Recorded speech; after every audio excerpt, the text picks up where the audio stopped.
meninggalkan sholat, kata para ulama, merupakan tanda awal dari kekafiran. Ya, tanda awal dari kekafiran. Orang ulama berpandangan begini, orang yang meninggalkan sholat karena dia memang meremehkannya dan melecehkannya bisa masuk ke ranah kafir. Orang yang meninggalkan sholat karena dia lalai, ya, fasik, nggak sampai kafir dia, fasik, pelaku dosa besar, fasik, meninggalkan sholat karena kelalaiannya, karena kesibukannya, karena semuanya dia lagi ada masalah, ada kerjaan, kemudian akhirnya dia dengan kesibukannya kemudian dia tidak melaksanakan ibadah sholat. Ya. Tapi kalau dia melecehkan, ya, lalai itu tiba-tiba dengan kesibukan terlewatkan sholatnya, fasik dia. Tapi kalau dia tahu itu sholat itu memang sudah kewajiban dia, terus dia remehkan, dia lecehkan. Kan ada orang udah nggak sholat, temannya sholat, dia tanya, tumben lu sholat. Nah, itu bahaya tuh manusia kayak gitu.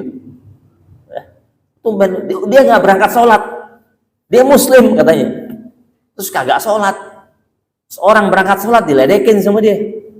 Nah, bahaya tuh, itu bisa masuk ke ranah kekafiran.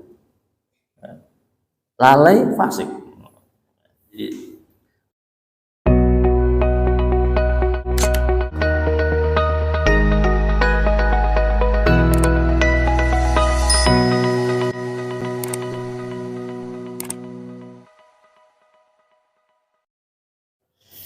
Bismillahirrahmanirrahim. Assalamualaikum warahmatullahi wabarakatuh. Alhamdulillahi rabbil alamin. Wassalatu wassalamu ala asyrafil anbiya'i wal mursalin sayyidina wa maulana Muhammadin wa ala alihi wa ashabihi ajma'in. Allahumma salli wa sallim ala sayyidina Muhammad wa ala ali sayyidina Muhammad. Subhanaka la ilma lana illa ma 'allamtana innaka antal alimul hakim. Rabbi shrah li sadri wa yassir li amri wahlul 'uqdatam min lisani yafqahu qawli. Subuhun qudusun rabbuna wa rabbul malaikati war ruh.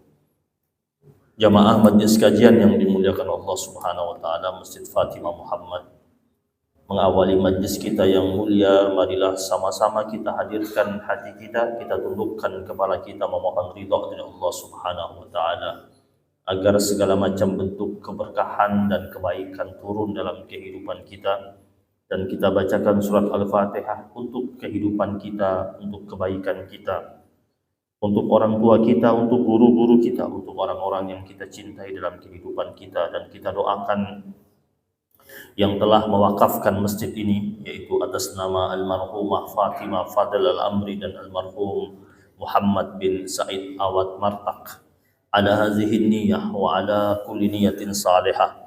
Al-Fatihah. A'udzu billahi minasyaitonir rajim. Bismillahirrahmanirrahim. Alhamdulillahirabbil alamin. Iyyaka na'budu wa iyyaka nasta'in. Shiratal mustaqim. Shiratal ladzina an'amta 'alaihim. Jamaah yang dimuliakan Allah Subhanahu wa taala, di penghujung Sya'ban ini, di penghujung Rajab ini, tentunya kita mengingat kembali tentang peristiwa Isra Mi'raj, perjalanan Rasulullah sallallahu alaihi wasallam dari Masjidil Haram ke Masjidil Aqsa, kemudian dilanjutkan menuju Sidratil Muntaha yang Allah Subhanahu wa taala abadikan dalam Al-Qur'an, surat Al-Isra, subhanalladzi asra bi 'abdihi lailan minal masjidil harami ilal masjidil aqsa alladzi barakna hawlahu linuriyahu min ayatina innahu huwas samiul basir. Allah Subhanahu wa taala memperjalankan Rasul sallallahu alaihi wasallam, artinya perjalanan ini atas kehendak Allah, atas keinginan Allah Subhanahu wa taala. Para ulama sepakat, ijma ulama, Ahlus Sunnah menyatakan Isra Mi'raj ini terjadi ruhiyan wa jasadiyan. Jadi Nabi bergeraknya jasad dan rohnya sekaligus dan dalam keadaan sadar, dan ini sebagai mukjizat dan bukan mimpi. Ya, suka ada yang bertanya, itu kan perjalanannya yang begitu cepat. Ya, dari Masjidil Haram ke Masjidil Aqsa zaman dulu itu jarak yang ditempuh dengan onta setidaknya 1 bulan. 1 bulan berangkat, 1 bulan pulang. Nah, kejadian di waktu itu dalam tempo di sebagian malam. Ya, bukan di sepanjang malam itu, tapi di sebagian malam. Dan perjalanan tersebut perjalanan rohiyan wa jasadiyan. Jadi menunjukkan bahwasanya Isra Mi'raj ini sebenarnya batu ujian keimanan bagi orang-orang yang sudah mengimani risalah Rasulullah Shallallahu Alaihi Wasallam saat Nabi berdakwah di Mekah pada waktu itu. Dan ketika Nabi pulang dari perjalanan Isra Mi'raj itu, Nabi menkisahkan kembali, dan disitulah batu ujian keimanan. Apakah mereka mempercayai tentang perjalanan tersebut atau tidak? Karena perjalanan tersebut kalau direnungi dengan menggunakan akal tak sampai. Makanya dalam nilai keimanan itu ada hal yang memang kita bisa cerna dengan akal kita. Tapi ada hal yang memang harus kita yakini dengan keyakinan kita yang kuat tentang akidah itu. Termasuk peristiwa Isra Mi'raj ini. Maka Imam Ibnu Katsir rahimahullah beliau mengatakan, ya, ayat ini, surat Al-Isra ayat pertama ini adalah dalil tegas, ya, tentang perjalanan sang Rasul rohiyan wa jasadiyan, dan itu menjadi ujian keimanan. Menurut Imam Al-Qurtubi, dalam surat Al-Isra ayat yang pertama itu ada bi'abdihi, menunjukkan tentang kemuliaan Rasul Sallallahu Alaihi Wasallam pada penghambaannya. Maka Allah sebut bi'abdihi, ya. Nabi itu kemuliaannya terletak pada penghambaannya kepada Allah Subhanahu wa Ta'ala. Jamaah yang dirahmati Allah Subhanahu wa Ta'ala, nah, oleh-oleh dari perjalanan Isra Mi'raj yaitu Nabi Shallallahu Alaihi Wasallam mendapatkan perintah dari Allah untuk dikabarkan kepada umatnya tentang kewajiban salat. Dalam riwayat hadis Imam Bukhari, Imam Muslim, Rasulullah Shallallahu Alaihi Wasallam mengabarkan kepada kita, furidat alayya salawat khamsina salatan, diwajibkan, ya, atas aku pada waktu itu sholatnya 50 waktu. Lalu kata Nabi, aku datang kembali kepada Tuhanku, maka ia Allah Subhanahu wa Ta'ala meringankannya hatta ja'alaha khamsan, sampai Allah Subhanahu wa Ta'ala menetapkan 5 waktu. Bayangkan kalau sholat kita sekarang ini masih 50 waktu, kira-kira kapan antum kerja? Sekarang aja yang 5 waktu saja antum masih repot sama kerjaan antum, kata antum. Aduh nih mepet nih, inilah. Dulu khamsin, kalau dikasih khamsin itu 50 waktu itu terjadi, kayak apa kita? Jemaah yang dimuliakan Allah SWT. Ya, jadi sudah diberikan keringanan sampai 5 waktu tersebut, yang kata para ulama 5 waktu itu pahalanya sama seperti 50 waktu itu. Menurut pendapat beberapa ulama salafus shalihin. Nah, jemaah yang dirahmati Allah Subhanahu wa Ta'ala, ada riwayat yang mengabarkan sebelum Nabi berangkat, sebelum Nabi melaksanakan perjalanan Isra Mi'raj, Nabi mengalami kesadar, ya, dadahnya kembali dibedah kembali lalu dibersihkan. Jadi Nabi menurut riwayat 3 kali mengalami pembedahan, yaitu ketika masih kecil, kemudian saat beliau akan menerima wahyu, Awal pertama beliau diangkat dari Rasul usia 40 tahun. Kemudian yang ketiga adalah sebelum beliau berangkat Isra Mi'raj. Lalu apa nilai hikmah yang kita dapat dari Isra Mi'raj ini? Yang pertama, menjelaskan kepada kita bahwasanya ubudiyah itu ya, ibadah ya, yang dilakukan oleh setiap hamba Allah Subhanahu wa taala itu merupakan puncak kemuliaan. Jadi kalau mau jadi seorang hamba Allah yang berada pada puncak kemuliaan, maka jadilah seorang hamba Allah yang setiap saat merintis jalan penghambaan mutlak kepada Allah Subhanahu wa taala. Yang kedua, hikmah yang kedua, salat yang diterima oleh Rasulullah Shallallahu Alaihi Wasallam, kewajiban salat itu sebagai sarana ruhani, sarana mi'raj ruhani seorang hamba Allah Subhanahu wa taala. Maka para ulama salafus shalihin mengatakan bahwasanya pada waktu Rasulullah Shallallahu Alaihi Wasallam berisra sampai di Masjidil Aqsa, Rasulullah Shallallahu Alaihi Wasallam pada waktu itu mengimami sholat yang dimakmumin oleh para nabi-nabi yang berada di belakangnya. Ini menunjukkan apa? Menunjukkan kesatuan risalah tauhid. Kesatuan risalah tauhid antara risalah yang dibawa sama Nabi Muhammad sama risalah yang dibawa oleh nabi-nabi sebelumnya itu sama sebenarnya.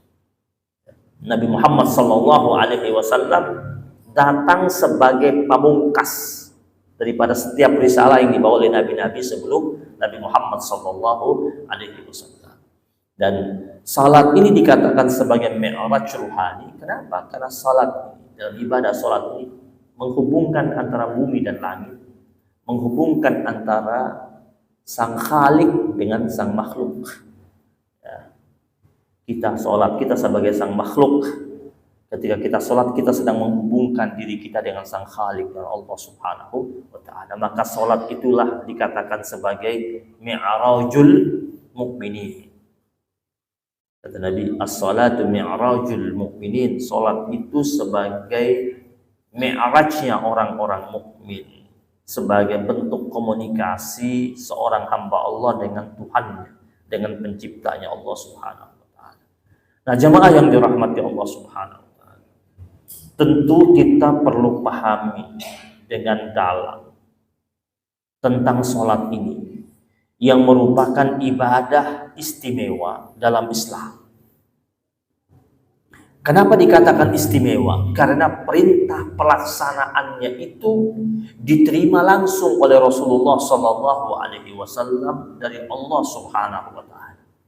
Penerimaannya secara langsung. Perintah tentang zakat memang dari Allah, tetapi melalui Jibril. Perintah tentang puasa dari Allah melewati Jibril. Begitu pula tentang haji. Tetapi ketika turun perintah Allah tentang sholat, Allah memanggil Rasulullah Shallallahu Alaihi Wasallam untuk datang berjumpa langsung dengan Allah Subhanahu Wa Taala dan menerima instruksi langsung dari Allah Subhanahu Wa Taala tentang ibadah sholat. Makanya kenapa dia menjadi ibadah yang istimewa. Mengerjakan sholat, jemaah sekalian, merupakan tanda daripada awal keimanan, awal dari keislaman. Tanda awal keislaman dan keimanan dari mana? Sholat. Makanya orang kalau habis mengucapkan 2 kalimat syahadat, apa yang harus pertama kali dilaksanakan? Sholat. Dia syahadatnya pagi jam 7, udah ikut sholat dia zuhur, udah bisa ikut sholat ya. Nggak ada dia habis syahadat jam 7, pas masuk waktu zuhur, kamu masih mu'alaf, masih ada keringanan, nanti lu dah, nggak apa-apa. Nggak bisa. Kalau dia belum bisa puasa karena belum sanggup kuat, masih bisa setengah hari, monggo silakan. Dia belum bisa berzakat karena belum mampu untuk keluarkan zakat, nggak apa-apa. Belum bisa berhaji karena belum ada ongkos yang memadai untuk dia berangkat haji, nggak apa-apa. Tapi sholat tanda awal keislaman. Anak-anak kita di rumah ketika dia sudah masuk akil baligh, ya, Apa yang pertama kali kita tuntun sebagai orang tua?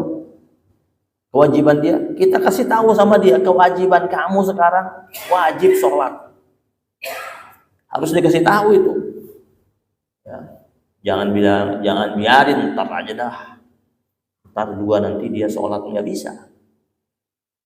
Lihat dia sudah akil balik, laki-laki sudah mimpi, yang wanita sudah haid, maka wajib sholat. Ya. Meninggalkan sholat, kata para ulama, merupakan tanda awal dari kekafiran. Ya. Tanda awal dari kekafiran. Orang ulama berpandangan begini, orang yang meninggalkan sholat karena dia memang meremehkannya dan melecehkannya bisa masuk kerana kafir. Orang yang meninggalkan sholat karena dia lalai, ya, fasik, nggak sampai kafir dia, fasik, pelaku dosa besar, fasik.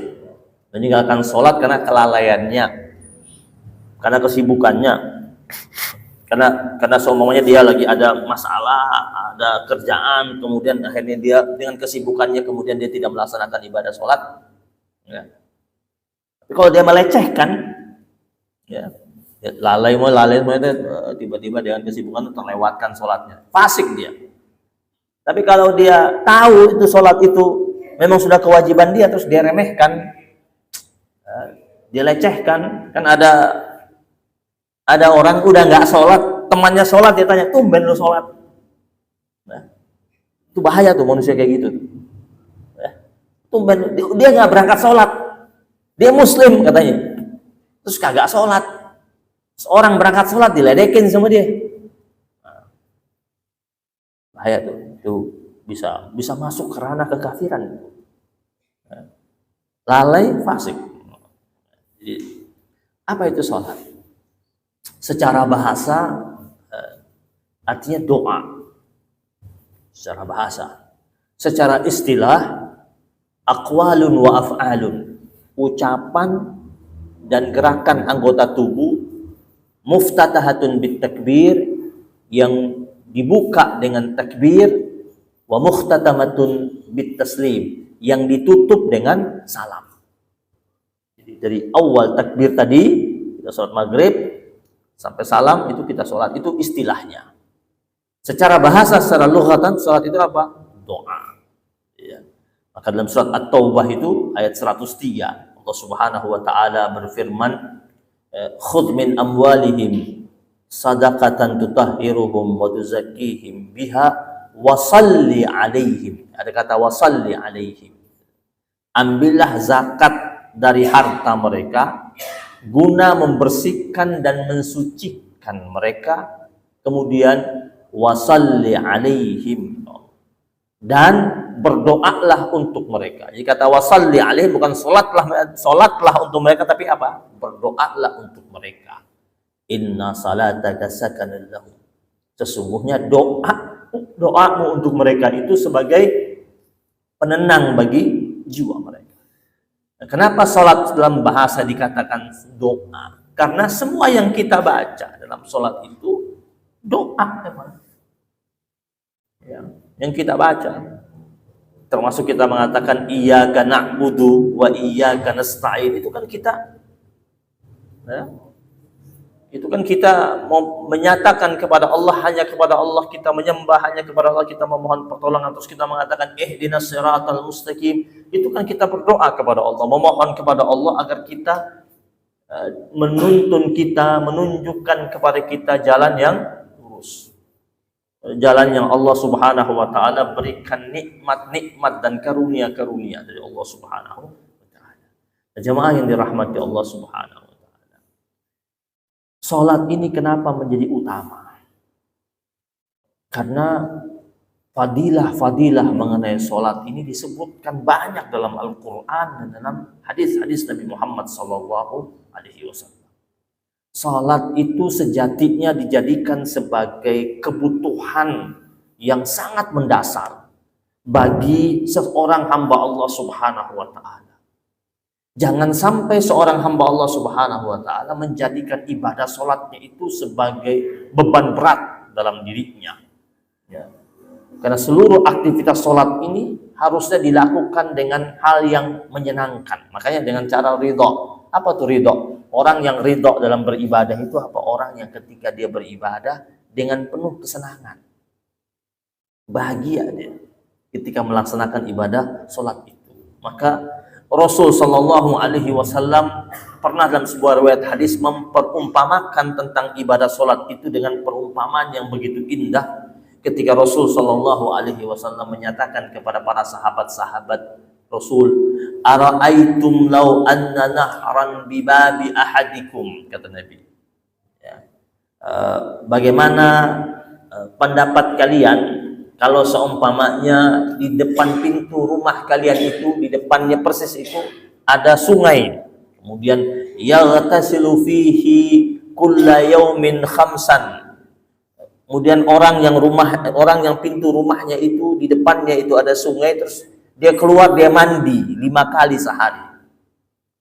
Nabi tanya sama sahabat-sahabat Nabi, menurut pandangan kalian, apakah ada tersisa kotoran di tubuhnya? Lalu kata sahabat-sahabat Nabi, tidak wahai Rasul, sudah pasti bersih banget, mandinya 5 kali. Apa mungkin di tubuhnya ada lengket kotoran? Kata sahabat-sahabat Nabi, tidak. Qala Rasul sallallahu alaihi wasallam mengatakan, fadzalika matsalus shalawatil khamsi. Begitulah perumpamaan salat 5 waktu. Yamhullahu biha al khataya. Salat 5 waktu itu, setiap kali engkau selesai salat di 5 waktu itu, Allah Subhanahu wa taala menghapus segala macam bentuk kotoran-kotoran dosa yang ada pada dirimu. Jadi artinya kita setiap kali datang sholat, artinya kita sedang menghadap Allah, sedang berkomunikasi dengan Allah, dan kita mendapatkan manfaat daripada ibadah sholat yang kita lakukan itu, yaitu Allah Subhanahu wa taala menghapus kotoran-kotoran dosa yang berada pada tubuh kita. Jadi kalau sudah bersih, bagus. Ya.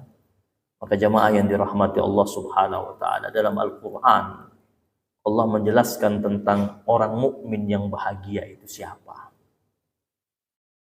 Allah katakan qad aflahal mu'minun, orang mukmin yang beruntung siapa? Yang pertama kali Allah sebut, alladzina hum fi salatihim. Jadi orang mukmin itu, ya, dia dikatakan bakal beruntung tidak semata-mata setelah dia beriman saja, tetapi keberuntungannya itu pasti dia dapatkan kalau dia khusyuk dalam sholat. Salah satu bentuk khusyuk dalam sholat seorang hamba Allah Subhanahu wa taala, dia ingat Allah. Ya. Di dalam Al-Quran itu Allah Subhanahu wa taala ingatkan kita dalam surat Toha ayat 14. Innani anallah. Sesungguhnya aku ini Allah.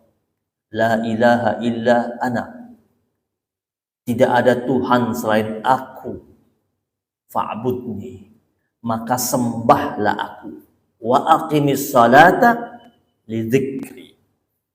Dan tegakkanlah engkau tentang sholat itu untuk ingat aku Allah Subhanahu wa ta'ala.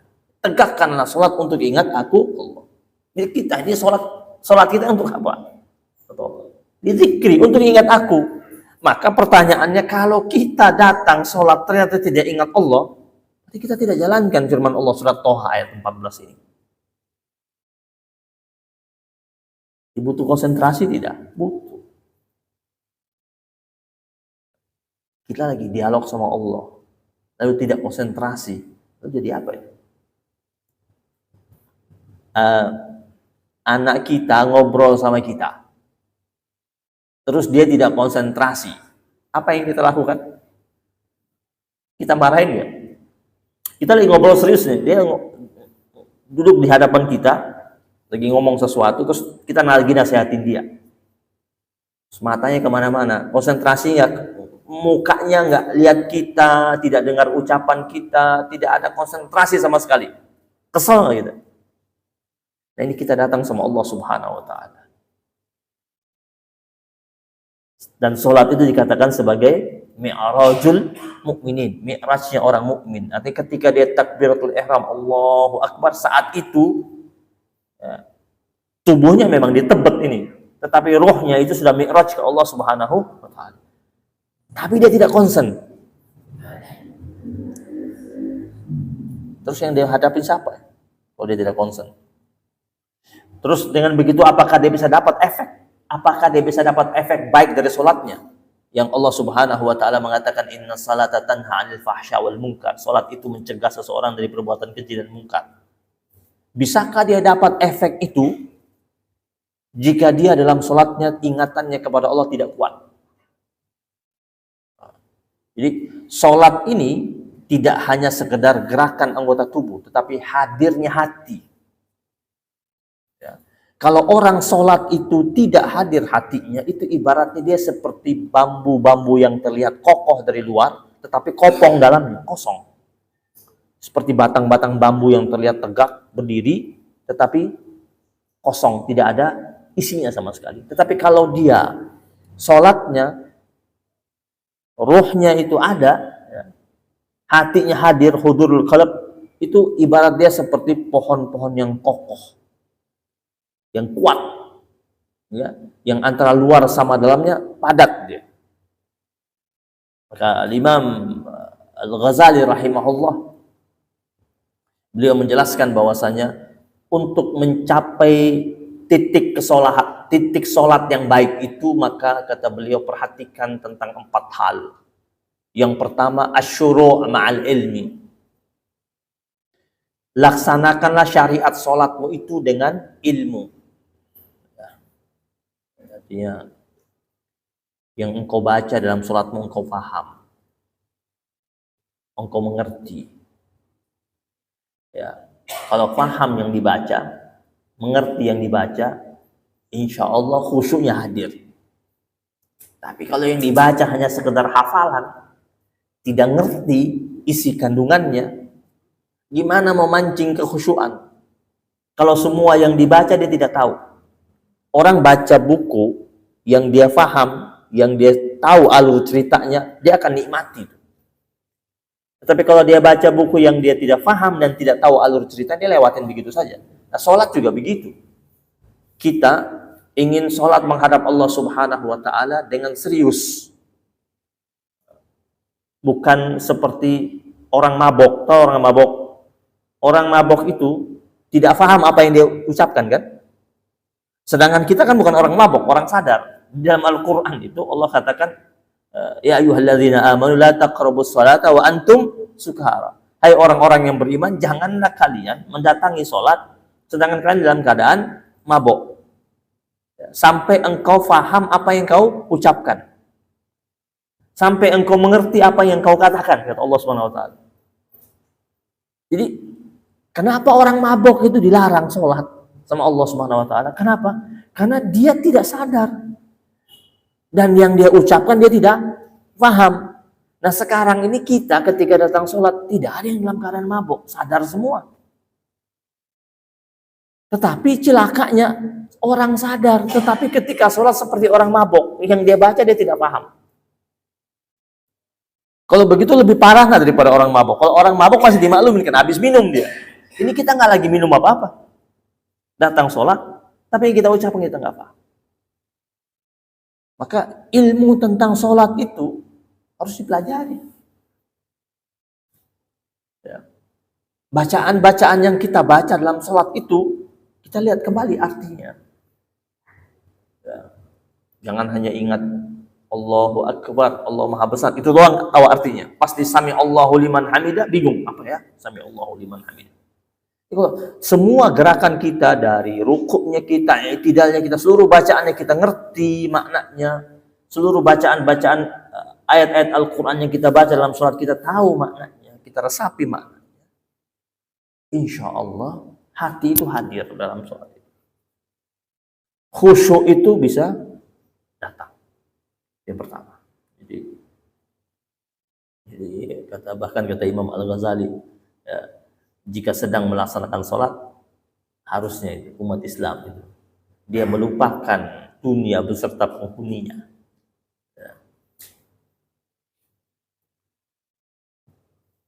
Kalau belum bisa seperti ini, Imam Al-Ghazali kan sudah jauh ya, melupakan dunia sama penghuninya, kita masih berat. Tapi setidaknya yang kita baca kita paham. Itu yang pertama. Yang kedua, al-qiyam ma'al haya. Berdirilah engkau melaksanakan ibadah sholat itu dalam keadaan malu di hadapan Allah Subhanahu wa ta'ala. Artinya ketika datang itu memang sedang menunjukkan kita ini lemah, hina, tidak berdaya, bukan orang hebat. Untuk memancing rasa malu kita di hadapan Allah Subhanahu wa ta'ala, maka kita banyak ingat kesalahan-kesalahan kita, dosa-dosa kita, maksiat-maksiat kita. Ya. Sehingga dengan demikian kita akan serius beribadah. Kayak orang lagi datang mengakui kesalahannya di depan hakim. Ya, pasti dia memelas kan? Pasti dia berharap agar dia diampuni atau dia mendapatkan keringan hukuman. Nah, kita datang sama Allah, al-qiyam al-haya. Ya, salah tingkah kita di hadapan Allah. Kita suka salah tingkah sama siapa? Sama orang yang kita lihat terhormat, terpandang, disegani. Allah lebih dari itu. Al-qiyam al-haya. Makanya kenapa Rasul mengatakan al-haya wal iman qarna la tafarraqa. Malu dan iman itu ibaratnya seperti dua saudara kembar yang tidak dapat dipisahkan satu dengan yang lain. Jadi, orang mukmin dia pasti malu, terutama malu di hadapan Allah Subhanahu wa ta'ala. Yang ketiga, al-ada ma'at ta'zim. Dia melaksanakan prosesi ibadah sholatnya itu dengan ta'zim, dengan betul-betul pengagungan. Artinya betul-betul Allah itu diagungkan. Tidak hanya ucapannya saja dia mengagungkan Allah, tetapi memang dia menghayati tentang pengagungannya kepada Allah Subhanahu wa ta'ala. Kita mengucapkan Allahu Akbar di takbiratul ihram, harusnya Allah itu memang kita besarkan dari awal kita takbir sampai kita salam. Cilakanya kita biasanya kita sudah katakan Allahu Akbar di takbiratul ihram, tetapi di tengah-tengah sholat Allah yang kita katakan maha agung, maha mulia, maha besar itu terkalahkan dengan hal-hal duniawi yang sedang kita cari sebelum kita sholat. Ingat orderan, ingat bahan rapat, ingat kunci yang dicari. Kalau mau makan siang, ingat makan siang nanti pakai apa. Ada jemputan sudah datang atau belum. Ingat semua, padahal tadi kita katakan Allahu Akbar, Allah maha besar. Berarti kita gombal dong sama Allah. Jangan gombal dong. Jangan gombal sama Allah. Masa bilang Allah maha besar, tapi di tengah-tengah sholat Allah kita kalahkan dengan pernak-pernik duniawi. Kita bilang Allah maha besar, maha agung, maha mulia, maka perlu persiapan untuk menghadapi yang maha mulia itu. Termasuk dengan wudhunya kita. Wudhu itu kan muqaddimah sholat. Muqaddimah sholat wudhu. Wudhu yang rapi, yang tertib. Bagaimana bisa khusyuk kalau wudhu kita berantakan? Bagaimana kita bisa khusyuk kalau tempat yang kita pakai untuk sholat itu tidak bagus, tidak rapi, tidak wangi, kotor, dekil. Baju yang kita pakai itu asal-asalan. Mana takzimnya? Ya, mana takzimnya? Kita datang ke acara kondangan itu kita perlu dengan takzim. Di acara kondangan diundang sama orang, kita pakai baju yang bagus. Bagus bajunya kita pakai. Yang lihat siapa? Yang lihat manusia. Kenapa ketika kita datang sholat kita pakai baju asal-asalan? Acara kondangan, resepsi, yang lihat kita manusia. Yang hadir manusia, yang nonton kita manusia. Rapi banget kita. Bahkan kadang-kadang persiapannya lama sebelum hadir ke acara itu. Butuh persiapan. Ketika kita sholat, kenapa kita tidak butuh persiapan lama juga? Ya. Persiapan. Ini betul. Al-ada ma'at ta'zim.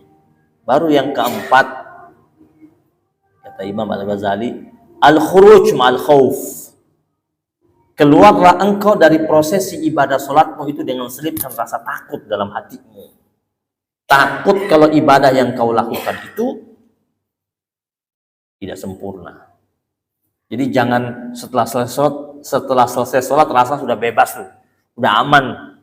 Belum tentu.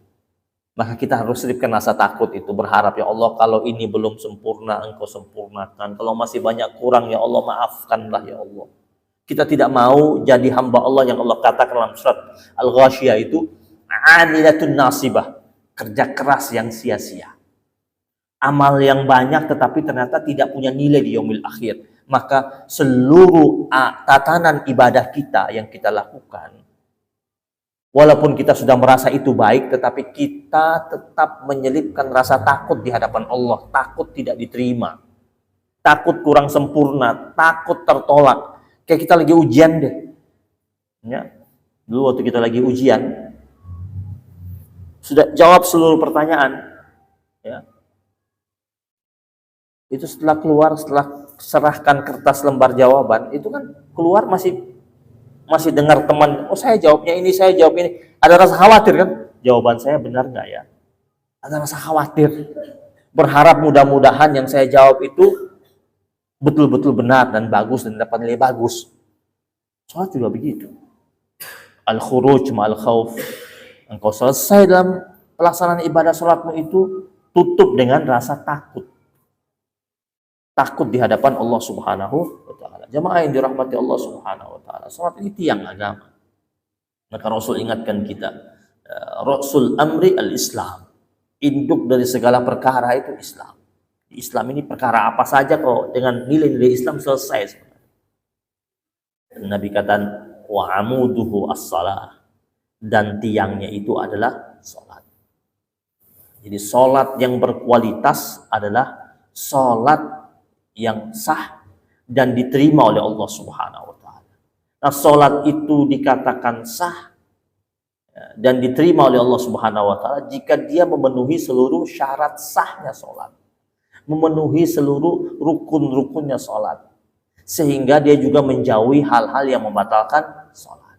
Nah, ada juga ulama yang berpandangan bahwasanya sholat kita ini jika ingin diterima oleh Allah Subhanahu wa ta'ala, selain kita harus memenuhi syarat sah dan rukunnya, kita juga harus memenuhi syarat-syarat yang lain, seperti berniat dengan ikhlas. Berniat dengan ikhlas semata-mata berharap ridho Allah Subhanahu wa ta'ala. Usahakan juga dalam sholat kita itu, kita usahakan agar makanan yang kita makan sebelum kita sholat, minuman yang kita minum, yang kita masukkan ke dalam perut kita ini adalah makanan dan minuman yang halal. Pakaian yang kita kenakan, yang kita pakai adalah pakaian yang kita beli dengan sumber yang halal. Tempat yang kita gunakan untuk sholat adalah tempat yang memang dibangun dengan uang yang halal. Maka dengan demikian, insya Allah kita akan sampai pada titik kekhusyukan. Walaupun cuma sebentar, ada ulama yang sampai mengatakan, walaupun cuma sebentar khusyukmu, paling tidak engkau pernah khusyuk. Ya kan ada orang bisa khusyuk penuh, ya oke deh, nggak bisa penuh, setidaknya walaupun cuma sebentar, paling tidak kau pernah khusyuk dalam sholat. Ya. Walaupun kata Imam Al-Ghazali rahimahullah, kalau engkau tidak bisa khusyuk dalam seluruh komponen sholatmu itu dari awal sampai akhir, di seluruh rakaatmu engkau tidak bisa khusyuk, setidaknya kata beliau engkau khusyuk pada 3 hal. Yang pertama, ketika engkau takbiratul ihram, Allahu Akbar, engkau ingat Allah.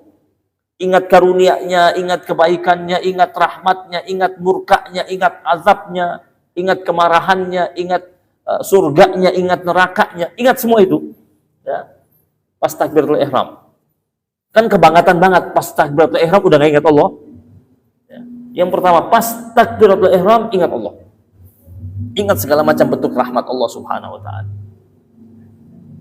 Yang kedua, ingat Allah pada saat engkau ucapkan iyyaka na'budu wa iyyaka nasta'in. pada tiap rakaat, ya, tiap rakaat. Antum baca surat Al-Fatihah, dan di situ ada iyyaka na'budu, iyyaka nasta'in. Pas engkau baca itu, baca yang pelan, engkau renungi artinya. Hanya padamu ya Allah kami menyembah, dan hanya kepadamu ya Allah kami memohon pertolongan. Artinya saya hanya bertauhid padamu ya Allah, hanya mengesahkan engkau ya Allah, tidak mau bersandar kepada selain engkau ya Allah. Engkau tumpuan saya ya Allah, harapan saya ya Allah, permintaan saya ya Allah. Semua diingat itu. Wa iyyaka nasta'in, ya Allah, hanya kepada engkau ya Allah aku memohon pertolongan, bantuan, segala macam bentuk bantuan hanya pada engkau aku sandarkan. Jika ada manusia yang membantu saya, aku yakin itu engkau yang kirimkan buat saya ya Allah. Bilang begitu. Tiga, engkau ingat Allah pada saat tasyahud. Pas di asyhadu an la ilaha illallah, pas saat tasyahud itu ingat Allah. Ingat akan keesaan Allah.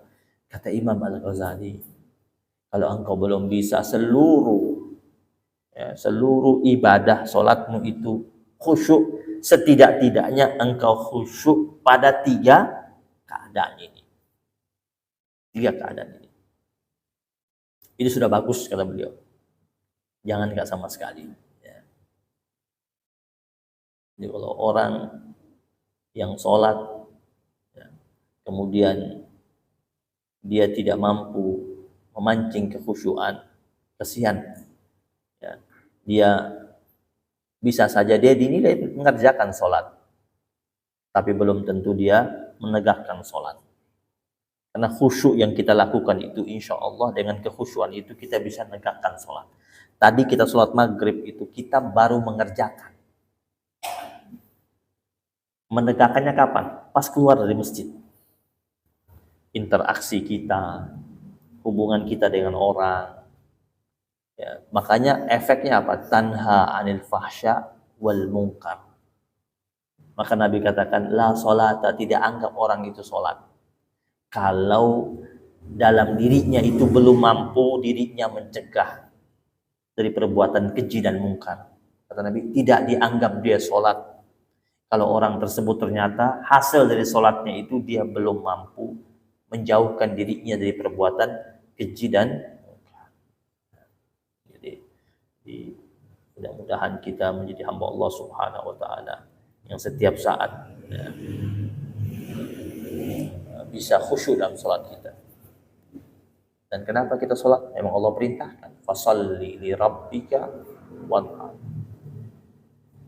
dan sholatlah engkau untuk Tuhanmu. Kita disuruh sholat untuk apa? Untuk Tuhan kita, untuk Allah, bukan untuk siapa-siapa. Fasalli li rabbika. Makanya Allah kecam kalau ada orang sholat bukan untuk Allah. Allah katakan fawailul lil musallin. Allah kecam itu. Celakalah bagi para pelaku sholat. Siapa itu? Orang yang dalam sholatnya dia lalai. Orang yang dalam sholatnya yura'un, pingin disaksikan, pingin dilihat, pingin dipuji.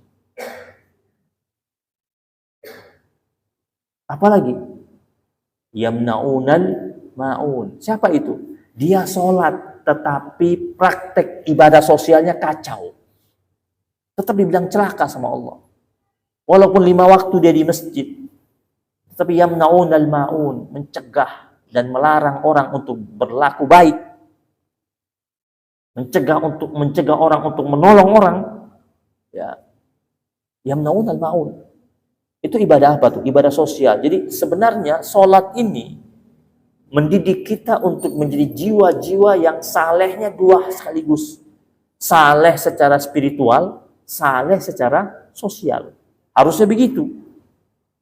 Jadi bayangkan kalau betul-betul kaum muslimin dunia ini, betul-betul mereka melaksanakan sholat, dan sholatnya betul-betul sholat, maka dia akan menjadi insan-insan dengan dua kebaikan ini, dua kesalehan ini. Saleh secara spiritual dan saleh secara sosial. Tetapi jika orang itu dia hanya saleh secara spiritual saja tetapi tidak saleh secara sosial, itu ibaratnya seperti burung yang terbang hanya dengan satu sayap. Kita ini untuk terbang butuh 2 sayap. Terbang mendapat rahmat Allah, terbang untuk mendapat karunia Allah, terbang untuk mendapat hidayah dari Allah Subhanahu wa Ta'ala. terbang untuk menjemput hidayah dari Allah Subhanahu wa taala itu butuh dengan dua sayap, yaitu sayap saleh secara spiritual dan saleh secara sosial. Dan mudah-mudahan kita bisa menjadi hamba Allah yang betul-betul diridhoi oleh Allah Subhanahu wa taala. Dan kita berharap mudah-mudahan salat kita semakin hari semakin baik, semakin bagus. Dan kita jadikan salat ini sebagai sarana kecintaan kita kepada Allah Subhanahu wa taala. Nabi bersabda begini kan, wa ju'ilat qurratu aini fis shalah.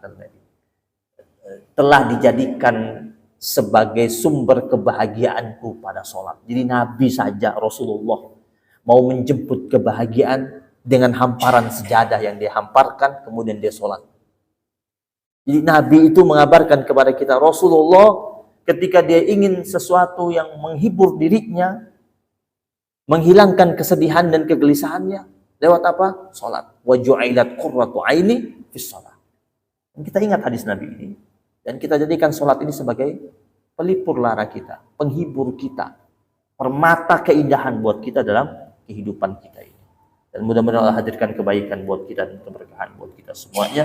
Rabbana taqabbal minna innaka antas samiul alim, tub alaina ya maulana innaka antat tawwabur rahim. Wa sallallahu ala nabiyyina Muhammadin nabiyil ummi wa ala alihi wa sahbihi wa baraka wa sallam. Alhamdulillahi rabbil alamin. Subhanakallahumma wa bihamdika asyhadu an la ilaha illa anta astaghfiruka wa atubu ilaik. Wabillahi taufiq wal hidayah wal ridha wal inayah wal afu minkum. Wassalamualaikum warahmatullahi wabarakatuh.